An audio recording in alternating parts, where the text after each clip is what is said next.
Hello and welcome to episode 2.2 of Hearthbound, the Boozy Book Club podcast adventure of three lifelong friends attempting to frolic through the pages of epic book series, all while celebrating each cringe-worthy mispronunciation with a seasonal sip of spiced stouts. My name is Matt Mullen, and I am one of three little pigs responsible for hosting the show. I'm accompanied by Lou Chapman and Sean Marks, the Double D and Eddie to my love of plank, jawbreakers, and buttered toast. In this episode, we will continue with sections 2 through 4 of Dune, the first book in the Dune series.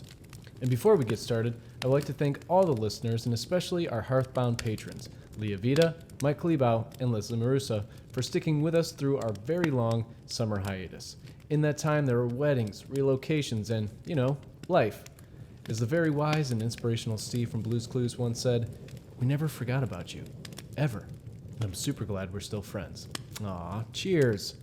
We're glad to be back and can't wait to show you what's hidden up our sleeves for the rest of Season 2, but until then, let's jump right back in. You know the drill. Pull up a chair, fill up your red Solo cup, and don't be afraid to get a little frisky, because this is Hearthbound.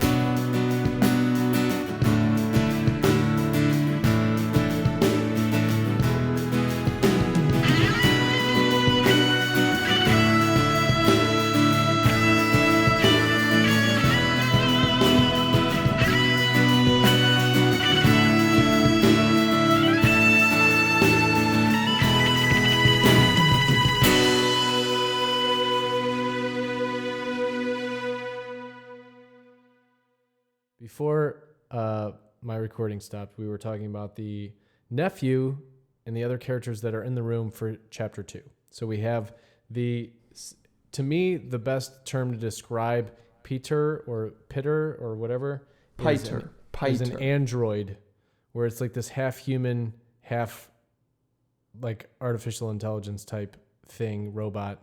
It's not an actual human being. And they have the name of a mentat. Yes. I kind of got the like snarky, cool android vibe that I don't know if anyone's seen Alien here, but the android from there, he looks like a human, but he's an AI and he's just a big robot, and like he's snarky like the rest of the Marines are, and he's powerful and he can do all this math in his head really fast. I thought a mentat was the assassin guild, right? I'm thinking about these not necessarily as cults, but guilds rather. But like, that's probably a good way to put it too. Guild of the philosophical politician, and there's the guild of the assassin. And I guess this is kind of like reminiscent of Fable on like the original Xbox. That's kind of definitely. Where I'm the only reason I got the AI is that a little bit later in the chapter, after some back and forth between Vladimir the Baron, Mentat, and Fedralpha, they start to talk about the plan, and Peter is kind of like, "Are you sure you want to bring Fedralpha in on this? Like, should he be hearing all this stuff?" And the Baron's like, "No, yes, God bless it, Midwesterner." The Baron's like, "Yes, he's ready for this. He needs to be part of the planning. He needs to learn something." And you kind of get the sense that Fedralpha is being groomed to be the heir, and he even thinks that. The narrator gives him that thought. And I don't know about you guys, side note about the Baron, but did anybody else get like a Thanos vibe from the Baron? I got like a Thanos vibe, and also like Kingpin from like Marvel. And he's just like in the shadows, like spinning this really bougie globe. All the vertical and horizontal, like the longitude, latitude lines are all like inlaid platinum. And then the poles are diamond, like this really fancy, only for like a leader, they mentioned, globe that he's just kind of spinning while he's talking and boasting about this evil plan, which gave me a lot of like Scar from the Lion King vibes. And this is when like the song "Be Prepared," like "Be Prepared," like it came to mind. Like the Baron's just like flaunting, like there will be a king and it will be me. Like this is gonna be great. Like we're gonna be rich. This to me was a mix of Thanos. Kind of came to mind, but you remember the villain, quote unquote villain in is it Despicable Me? Vector Like he's the inept villain. Like he's the bad guy who wants to be the bad guy, but he keeps screwing things up. I don't remember this villain. Really? Vector? He's yeah, like he's really a villain with both direction nerdy. and magnitude. Yeah, I knew that. I knew that one. I was waiting. Oh, is he in the orange jumpsuit? Yes, Yeah. yeah. Yes, He's, okay, he's okay, that okay. guy, but he's also like obscenely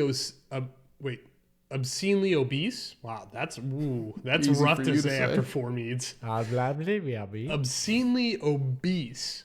That's the word Yes, I'm he's looking described as having like suspenders that help keep him aloft so he can actually walk from room to room. for. Yes, exactly. Like he's so heavy that they said like his legs shouldn't be able to carry him. Like Yeah. he gives the appearance of weighing multiple tons, but his legs definitely could not carry that weight.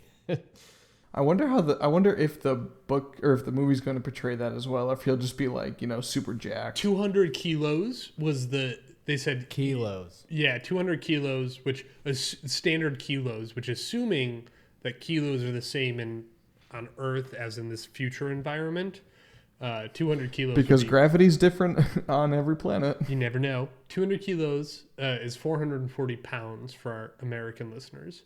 But they said he only walks around at about 50 kilos, so 110 pounds. My note there was, this guy definitely skips leg day. Folk show. Regular leg day skipper. Yeah. But so as the Baron, very fat, skinny dude The that skips Baron. leg day, tells Piter to relay the plan, and this kind of goes back to Sean asking about if he is a guild or if he's AI.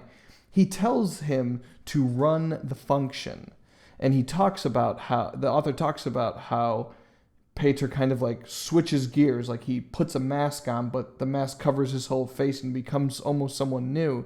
So I kind of got this idea of like, he just went from like, oh, okay, I'm just sitting around talking to, nope, time to display the plan or talk about the plan. Have you ever been in a job that you absolutely hate and you're asked for a status update and you're like, everything's fine. I love working here. This is good. It's like, That was the let me, mask. let me dive deep into my brain right now and try to figure out a response. It wasn't a physical mask. It was more of an emotional mask to me. He was like, I'm going to swallow everything I want to say. Okay, boss, here's what you want to hear.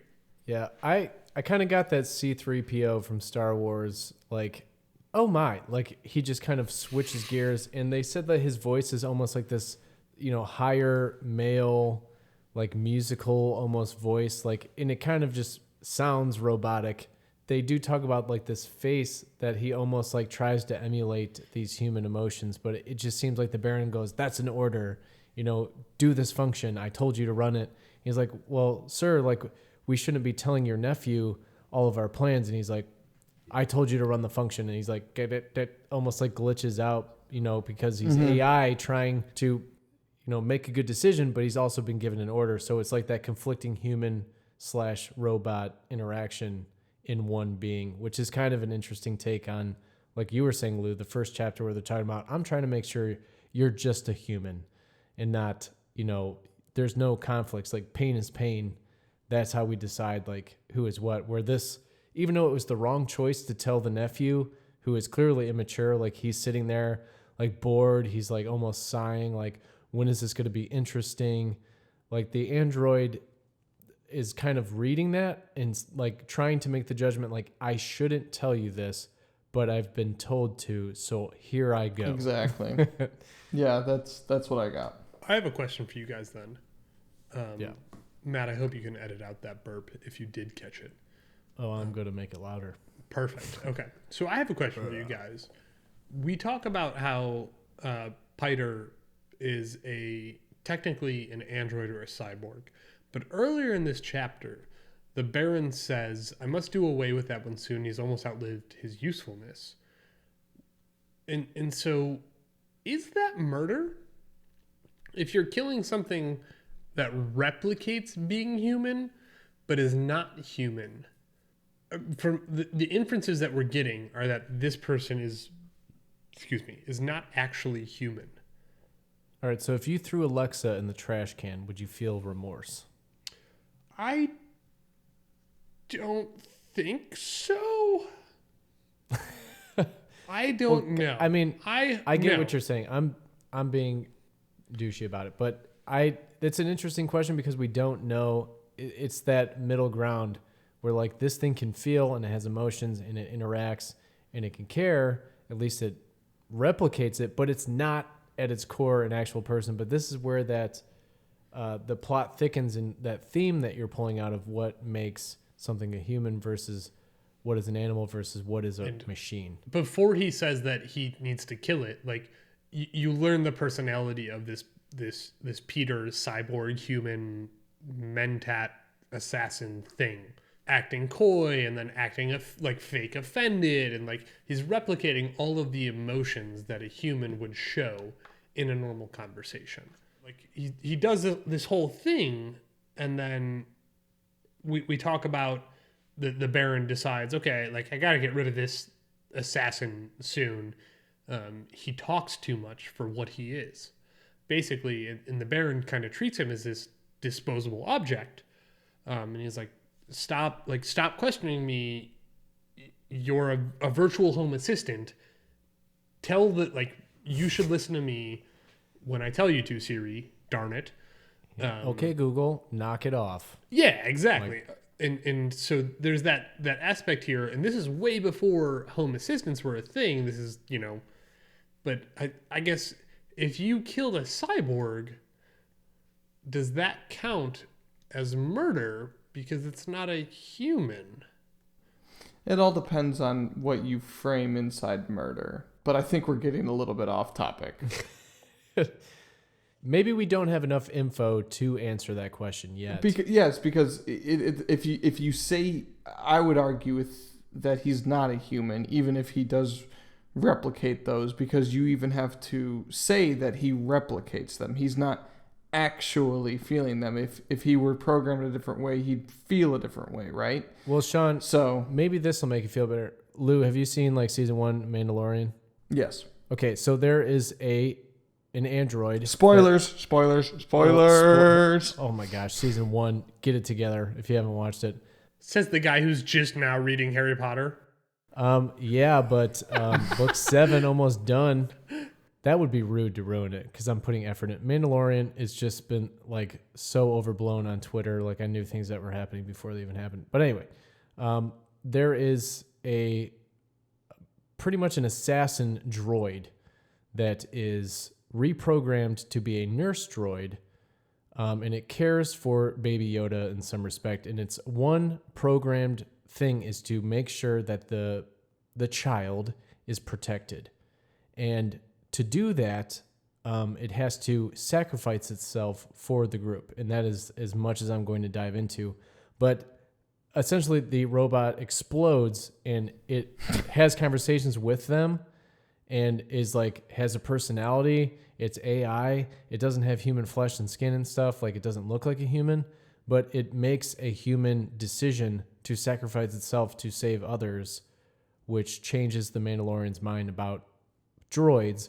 So they are kind of butthurt over that for a little bit. Like, oh my gosh, like, I guess that would have been a nice thing to have, like this super awesome assassin droid that's also programmed to protect us. But at the same time, it's not a human, so they don't like spend too much time dwelling over it. So in my mind, that's like what I think of. So I don't think, like, when the Baron's looking at this thing, he's not looking at it as a human. It's just a machine with human appearance. So I don't think he's... And these are the antagonists, the evil group, the baddies, as I wrote in my note a few times. But they are not... Everything that they say and do is supposed to be looked at as a negative. Like, even the way that they treat these human-looking androids is a negative. Let's put a pin in that, and then once we gather more information, Sean, to answer your question, I think we can. But we need to get to the bottom of, okay, this family, this planet, this group of people, the Harkonnens.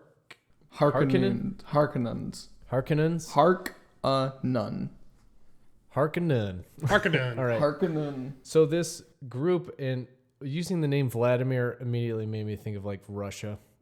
Oh, was absolutely. way to, make that obvious. But 1950s. Crowbar the I get it. Yeah. I get Way to- where they were coming from. The Red Scare, Cold War was Way happening. to crowbar the Cold War into this book. yeah, right. So this group, they are flexing really hard, and like the android is, very clearly, all in all, like I didn't write a whole lot of notes on this section because the android just kind of tells this nephew, who again I think is very important to point out, that he is kind of immature. He's looking up to his uncle like, why did you bring me here? Like this conversation is ruining his day when in the Baron's mind, this is the greatest scheme of all time, the greatest trap. This is foolproof. Like, oh my gosh, once you hear what this plan is, kid, you are going to lose your mind. And the kid, he's listening, but he just wants to go, like he wants to be dismissed. And the Baron's using that as a reason to get this android to kind of tell them what's what. And they give this whole plan of how they are going to essentially take Arrakis from the Duke, how they're going to take out his entire lineage. So Paul and Jessica is going to be kidnapped. We haven't decided whether she's going to be killed. I think it's kind of ambiguous. Like Peter wants to keep her alive. Yeah, she's kind of been low-key promised to Piter, and the kid is kind of seen as like a casualty, but they also do mention that like they understand how powerful he is. Like they mention that the Duke's going to die, like that they almost have like written it off like that's going to happen. And they're trying to figure out what happens with everyone else. I want to back up just a second, just to be very explicit about what this whole plan is. The Baron purposely put himself in a position that the Emperor gifted the planet that he had owned to his rival. Correct. So the Baron, the family of the Baron and the family of Duke Leto are at rivals. There's the Artemis. One second. Aretides something. Hold on. Okay. I have it written down. Atreides. So there's the Atreides family, and then there's the Harkonnen, whatever that is, family. Harkonnen. The Baron's family. Harkonnen. Right. Exactly like Lou said. So there's these two families that have a feud going back generations, and I don't know how long, but like 26 generations was at least, or something like that. But there's these two families, and the Baron has put himself in a position where the Emperor has gifted the planet Arrakis or Dune to his rival. Right, so the Baron is now on the outs with the Emperor, and everybody kind of thinks this is the Baron's downfall. And the Baron is saying, this is exactly what I want. I want them to have this planet. I want them to get comfortable. I want them to go to the stronghold on this planet. And then what we're going to do this whole time is Peter, his android or his assassin, is explaining it to his nephew. I want them to do this. I want them to have this. This is my grandiose plan.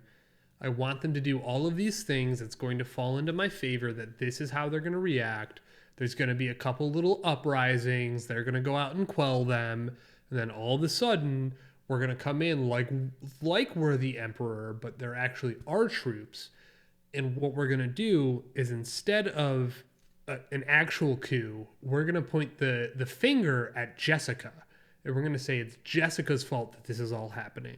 But really, we have another cyborg or an android or whatever we want to call it planted within the family.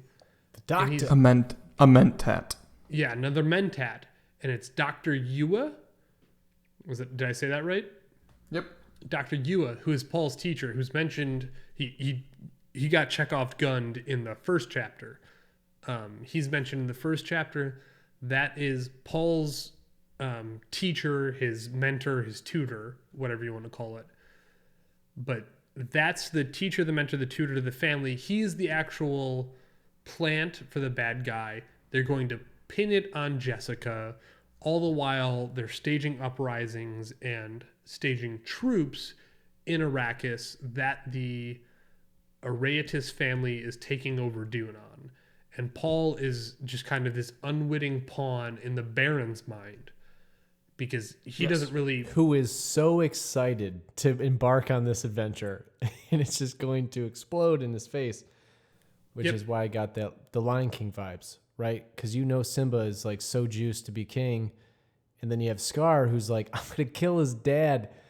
Buckle up, buddy! Like everybody, it's that dramatic irony of we know everything that's going to happen in these first 2 chapters, and you want to scream it to Paul and Jessica, but that's kind of it for chapter 2, though. Like you get this diabolical plan, this scheme, and then you kind of have in chapter 3 that beginning of like Jessica and the Mother Reverend kind of talking about something bad is going to happen to the Duke. Like they're already aware that these things are going to happen, and it's kind of weird that and again, I'm going to let like Lou, I know you took a bunch of notes on this stuff, so I'll let you like kind of summarize, but I know that they kind of start off chapter 3 kind of continuing that conversation from chapter 2, but from a different perspective of, I know something's going to happen to your husband and there's nothing we can do about it.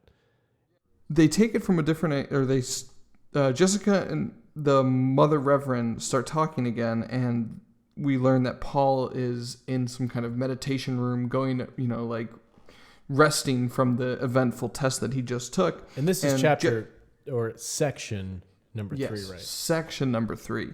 Gotcha. And Jessica and the Mother Reverend start talking about Paul and the future and their trip to Arrakis and what's all going to happen. And kind of like the guys had said, they already kind of know something bad's going to happen, but in true form of their cult, these Bene Gesserits, they're already planning ahead. Like they've accepted that this is going to happen, so they're trying to move ahead, and in this moving ahead is trying to figure out or trying to bet on whether or not Paul is this, what is it called? The prophecy, this Kwisatz Haderach. Kwisatz Haderach. Man, we should, and listener, we should be drinking every time we mess this name up, but to be fair... You guys haven't been? To be fair, this is like the most difficult I've ever read, and I didn't even read it, I listened to it.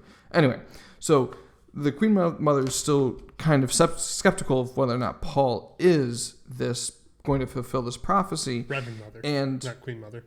Yes, sorry, Reverend Mother, not Queen Mother. Mother. And we get a little bit more exposition about the 3 powers, the Imperial Household, the Federation of Great Houses of Lancelot, and the Space Guild. Lancelot. Lanzagard. Oh, it came out Lancelot in my audiobook. It was No like way? No way, No, Jose. it was a very Dutch looking name. Let me see if I can find it. It was like Lansgeegard or something. Yeah, that sounds like something. If it's Dutch, it's probably not anything like it's spelled. Well, I'm And just telling you now, the audiobook said something that sounded like Lancelot, so that's what I'm going to go with. So to me, because this whole thing was about, like, there's a Chone company about spice trading. Yes, the Joan Company. I was like, well, that makes sense. Like the Dutch East Indies, like colonization. Okay, I see where this is coming from. Yes, so she's given all this exposition, and then they get down to the meat of it, and Reverend Mother knows Jessica is going to suffer. They don't really mention it. She doesn't really mention how specifically, but she just knows that she's going to suffer, and probably Paul has something to do with it, and the fact that she broke away for the lineage of having daughters and stuff like that. And Paul finally comes out of the meditation room, and the Reverend Mother starts asking him questions like, Jessica told me that you have dreams. Can you tell me about your dreams? And he's like, yeah, I dream almost every night, and I can even kind of tell which ones are worth remembering and not. And, she's like, well, what was the most recent one do you remember having that was worth remembering? And he describes the dream he had at the very beginning about the cave, the dripping water, and talking to this girl. And he kind of goes into details about how he's remembered the girl from another dream. And it all kind of gets very, very foreshadowy. And that's kind of the feeling I got, at least, with the sand and the dunes and the caves and water being a valuable resource on this planet that he's about to visit. And it just seemed like it was all going to be this big foreshadow of what Paul is about to endeavor on this new planet. And then just to wrap it up, and we'll go back and talk about more details of it, but Reverend Mother is seen walking away from Jessica and Paul crying. And it's kind of like only Weird. Jessica sees it, but it's kind of like an out of character moment for her where you're like, she was, and like Matt had said, if you listen to season 1, Neneka was kind of like this badass mother that didn't really care what the Witcher thought. She was just always going to tell him how it is, but like to see her cry would have been kind of out of character for her and strange. That's the exact same feeling that we got here from the Reverend Mother. It was like, she just put Paul through hell. She didn't care at all about it. But now that she's leaving them, she's kind of having all these moments or feelings thinking about what's about to happen to this family, and she's crying. And she absolutely like gave a lot of vibes of, the fact that Paul is a boy and not a girl. She's been giving him a hard time about that since the moment she laid eyes on him, that he's a rascal, that he is kind of not worthy of this bad birth, because she expected that it was going to be a girl that Jessica gave birth to, but she chose, at least that's the way it sounded, to have a boy. So Jessica is guilted for this like several times throughout these 2 chapters, 1 and 3. And the thing that stuck out to me right from the get-go of this chapter is that the Bene Gesserit, she kind of refers to what this Kwisatz Haderach, or whatever the heck, this guy who can see the male and female truth. She calls it a totality, which is that this is like a intergalactic oneness, like above all other things. Like he is going to essentially be the one, like Neo, or a god figure, if he is truly meant to be this person. But she is doubting him so hard, and I think it just comes from those like hard feelings about him not being a girl, like she had planned, like she had wanted. But also there is this thing that she says to him that kind of like solidifies this before she walks out, because again, they're kind of reiterating after that conversation you heard with the Baron, who, by the way, we didn't mention this, but beyond him just being like this large guy, I had made another note that he kind of represents greed. And like if you think about the 7 deadly sins, it's very early in the book to be making this kind of like jump, but he is Matthew. He's kind of like this embodiment of greed. Like he's thinking about money, and power, and like I was going to say, you could probably expand on that. He's definitely more than one. We could see gluttony, we can see greed, we can see sloth. He's like the embodiment of the 7 deadly sins in one person, which is going to be a lethal antagonist for Paul if that is the dynamic. Like we have kind of been pushed by the book to believe that Paul is going to be the guy because of all the hype that they're putting on him, all the trials that he's already been through in literally 30 pages. But I think that to kind of try to sway you the other direction, they include this part where the Reverend Mother looks at Paul and says, well, you're either going to be this great totality of a man, or you're going to die. And then kind of walks out, but she's also crying because she knows something bad's going to happen, but she can't quite put it into words, or even if she could put it into words, it doesn't matter, because that is the future. That is going to happen no matter what she says in that moment. Jessica is going to have to deal with that reality. And she kind of just gives her the hint, like Lou said, you're going to suffer, and that's it. It is awesome. The only thing that I wanted to bring up there was that in that chapter was that when Paul was talking when Paul was talking to this girl in his dream that he was relaying to the Reverend Mother, he talked about her eyes, and he related them, and these are separate, but he described them the same way that the author describes the Mennonite eyes in section 2. Ooh. So to me, the girl that he's talking to, or that he's spilling his secrets with, and like, whatever to me, this felt like Paul's in love with this girl and he's telling her everything he knows because he's a boy and she's a girl, and he's willing to tell a girl anything. And he's also 15. Exactly. it seemed to me that she wasn't actually human. She was a Menonet, and she was extracting information from him.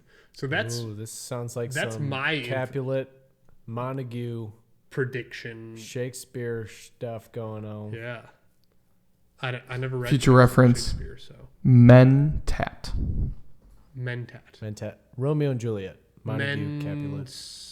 spill, men talk, men like women. Tattoos. Men tattoos. Okay, I got it. I got a Mantat. Okay. Mentat. That's the end of section 3. We kind of get the whole stages set. We have, Duke Lato and Paul and Jessica and the Hold on. The Atreides family on one side, and we have Duke Vladimir Harkonnen on the other side, and they're about to meet in the middle at a planet called... That chubby Baron. You said yes, Duke. Baron. Oh no, Baron Vladimir Harkonnen, and they're about to meet in the middle at a planet called Arrakis. And for listeners, this book does have a map that I have printed out, and I've already made some notes on. In case you were wondering, the Duke is going to be dropped off at the town of Arcanine. That is about, I believe, 40 kilometers away from where the Baron Harkonnen is staying. That's not a space term. Carthon. That's just Lou not being able to say kilometers. All right. But in classic fashion, what we did with The Witcher, predictions. What is a prediction that you can make beyond what has been told to you? Obviously, nothing in books in the exposition ever truly 100% happens in the way that is described. The Baron is not going to have this perfect plan work 100%. It might be a 95% success, but obviously, Paul or Jessica, there's going to be some kind of peril, but I want to know what you guys think in terms of predictions. Matt, your prediction, what you just said, is that the Baron's plan will not work 100% successfully, and I agree with you. I'm thinking there will be a fault. Paul will escape because he is the protagonist, and that is how stories work. My prediction is that Paul ends up spilling his secrets to a Mentat? Mentat. Fucking they run. But... Sorry. My prediction is that Paul ends up spilling his secrets to somebody who was or is one of the assassins. Now, I say was or is because they could currently be an assassin, or they could be an assassin who effectively revoked their assassinness, because they talk about... In here, they talk about conditioning and imperial conditioning. Like a rogue assassin. Ultimate conditioning. Yeah, exactly. In the imperial conditioning, like, you can't subvert it. It's impossible to subvert the conditioning. Which to me screams somebody subverted the conditioning. Exception. Right, yeah, right. You put 95% success. In there. Yeah, exactly. So I guess that's my prediction. Lou, do you have a prediction? So outside of the Tchaikovsky's gun prediction, Chekhov, Anton Chekhov. Chekhov's gun prediction. I think Jessica's mother, Paul's mother Jessica is captured and becomes the main plot device for Paul on Arrakis. I think that is what drives him through this story. Whether or not he's successful, I think, is too early to tell. But just from these few 35 some pages that we read, I think Harkonnen's plan kind of goes through, like Matt had said, and that's what Paul is forced to do on Arrakis. With my 95% success rate, the only reason I'm relating it to Lion King is because, like, Scar's plan worked about 95%. He thought Simba was going to die out in the ways. He did not expect that because he killed Mufasa. Plan accomplished. He bumped my mic. He became king. Everything he wanted to happen happened. Scar got away with it at the beginning. Villains are going to succeed early on in the book every time. Obviously, I'm not I've never read this book, so I don't know. But I think that the death of the Duke, I think that is still going to happen. Jessica's going to be captured, and I'm kind of piggybacking off what you said, Lou. I think the death of his dad is going to drive Paul to mature a lot faster as a 15-year-old and to start to take a rogue or different path. Maybe this Master of Assassins is going to show him the ropes, kind of Timon and Pumbaa his way into adulthood, so he can become the man he needs to be to face off against this other society. I'm really excited for someone that's already read this book to just be like cringing. Be like, this does not happen at all. How did you guys miss all of the signs? Listener, if you've read this and you know that we are so totally wrong, please let us know, because I'm really excited to be wrong. Guys, please don't, how did you feel don't about spoil. this compared to The Witcher? Because when I first started and I was like, I got to take a lot of notes. I don't know what's happening. What's this mean? What's that mean? I was like, I miss The Witcher. That was my thought. Because the books that I had read in the meantime were all like old Western novels. And I was like, well, I know all these terms. But when I started reading this, I was like, oh, I miss The Witcher. I miss the familiarity of it. And like, I really want to read the second book of The Witcher. But then I started to really get into this. And I was like, oh, this is an interesting plot. I want to read more of this. And I actually had a hard time stopping where we stopped. Yeah. Yes, I had a very hard time stopping as well, and I would agree that I would agree with most of what you said, that it was very, very difficult to how quickly you're just like, bloop, drop, here you go, just run. You know, this guy's moving to a different planet. You'll figure that out later. There's these people. You'll figure that out later. There's this bad guy. Don't worry, we'll explain that later. But like I just said a few minutes ago, like 35 pages, and I feel like I know. And see, this is where I'm different than what you said. 35 pages in this book, I feel like I know more about this world than I did 35 pages into The Witcher. That's fair. And I love The Witcher, don't get me wrong, but like I feel like this book did a great job of just get through the first section. Once you're through the first section, all of a sudden things start clicking, you start recognizing words, you start putting places and people together, and the whole bad guy giving his monologue evil plan early on, I know that's kind of like cliche, but it is such a good expositional device to help you connect characters and places and events. Well, and coming from again, you caught me monologuing. Exactly. Coming from that place of like knowing how a lot of like antagonist devices work in literature, it's very cool to see a villain. You don't typically see them give you the entire chunk of the pie in one sitting. And this guy, you can just tell based on like the physical appearance, just the embodiment of like the 7 deadly sins is what I got right off the bat. He gives you the whole pie. He does not care. He's just like, android, I told you what to do. Pitter patter, let's get like tell my nephew what we're doing, because it's epic. And even if it doesn't work, like I know it's gonna work. Like you can't even, no matter how many times you've run this through your robot mind, I know this is going to happen because I am the Baron.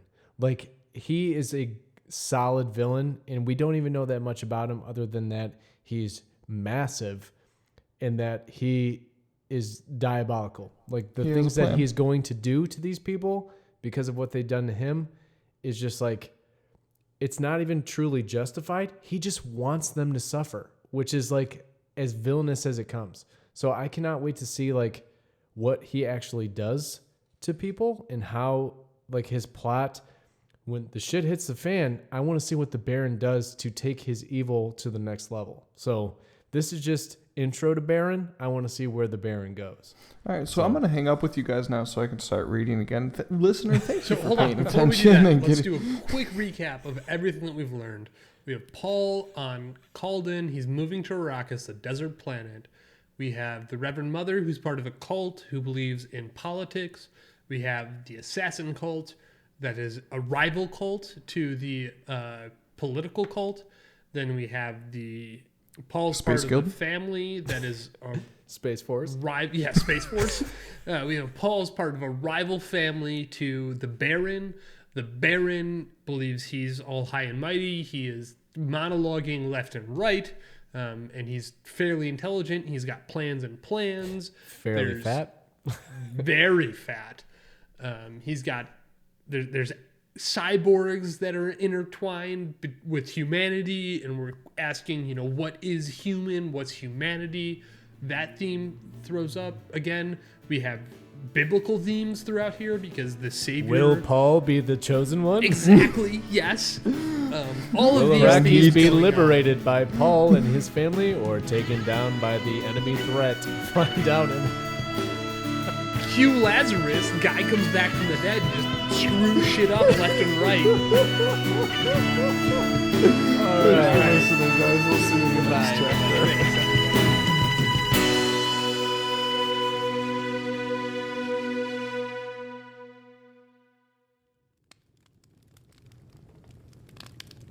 Well, I don't know about you, but this episode had my smart speaker sweating.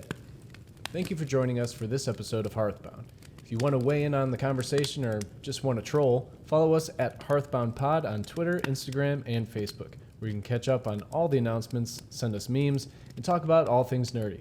If you like having awesome shoutouts written about you, you're into cool merch, or generally want to support the show, join one of our Patreon guilds. You can do so by heading on over to patreon.com/HearthboundPodcast for all the details. Finally, if you've enjoyed what you've heard here today, have a bone to pick with Sean about robot murder, or just want to help us podcast better, make sure you rate the show and leave us a review on your favorite podcasting app. We're not above a little bribery, so we'll definitely make it worth your while if you do. Wink. Thank you again for keeping the hearth burning, y'all. Cheers, and see you in the next episode of Hearthbound.